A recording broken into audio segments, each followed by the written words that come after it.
Yo, I'm not gonna even lie, Molly Santana's rise might be one of the most craziest underground to mainstream transitions we've ever seen in a minute. Because if you were actually tapped into the underground scene early, you knew her name floating around before the mainstream was even noticed. But how? She's suddenly on Drake's album. Not just any album either, Drake's massive 2026 triple album drop where she appeared alongside Future on the song Ran to Atlanta from Iceman. But if you've actually been paying attention, this didn't even happen overnight at all. This was one of those slow burn underground careers that suddenly exploded all at once. And honestly, Molly Santana represents where underground music is heading right now. Because the old underground formula is dying. People don't want loud rage beats anymore. They want aesthetic, they want mystery, they want personality, and they want atmosphere. And Molly Santana figured that out early. She captured everything. What made her stand out wasn't just her music, it was the entire presentation around her. The visuals, the dark internet aesthetic, the confidence, the detached delivery. The way her music almost feels hypnotic. She built an identity before she even became mainstream, and that's something a lot of artists skip. A lot of underground rappers blow up for one song and then disappear like they've never created like an actual world around themselves. Molly Santana did the opposite. She made people curious at first. The curiosity literally made one of the strongest tools in modern music, because now fans don't want to just listen to artists. They study them, they repost them, they make edits, they build fan pages, they turn artists into the internet mythology. They actually start wearing the same wigs as Molly Santana, start wearing the same grills as Molly Santana. Because why? She's so fucking influential in this day and age. And Molly Santana fits perfectly into that new era, especially during this whole underground wave that's been influenced by the internet culture, fashion, aesthetics, distorted production, and emotionally detached music. You could hear the influences from rage, plug and B, cloud rap, darker experimental underground sounds. But she still carved her own lane, and that's the important part. Because in the underground right now, everybody copies each other. Same beats, same presets, same visuals. They just work with what's trending. But Molly Santana managed to feel recognizable out of all that. And once an artist becomes recognizable, they become valuable. That's when bigger artists start paying attention. And honestly, that's exactly what happened with Drake. Because Drake has always watched underground scenes. For example, like Fake Mink. People forget this.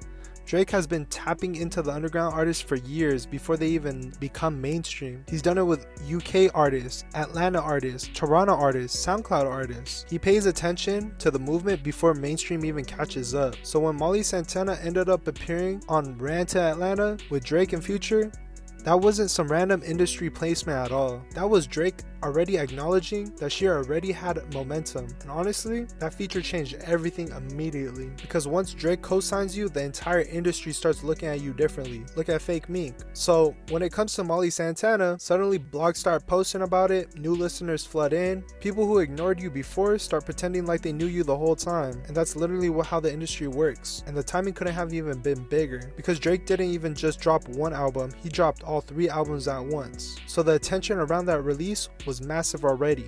And out of all the names, out of all those albums, Molly Santana instantly became one of the most talked about underground crossovers. And that's huge. Especially considering how difficult it is for underground artists to break into the mainstream without losing their identity. That's usually where artists fail. Either they stay underground forever, or they go mainstream and completely water down their sound. But Molly Santana feels like she's in the middle space right now where she still feels underground, but the mainstream is starting to pull her in. And honestly, that's the best possible position to be an artist right now. Because the underground has become more influential than people realize. The underground mixes with hella unique flows that the mainstream isn't eating up at all. So for her to become mainstream off of the underground melodies, flows, and beats herself, that means something. Because the underground has become more influential than people actually realize. The mainstream is literally borrowing the aesthetics from the underground artists constantly now. Fashion, cover art, production, vocal styles, even social media marketing. Most of it starts from the underground first.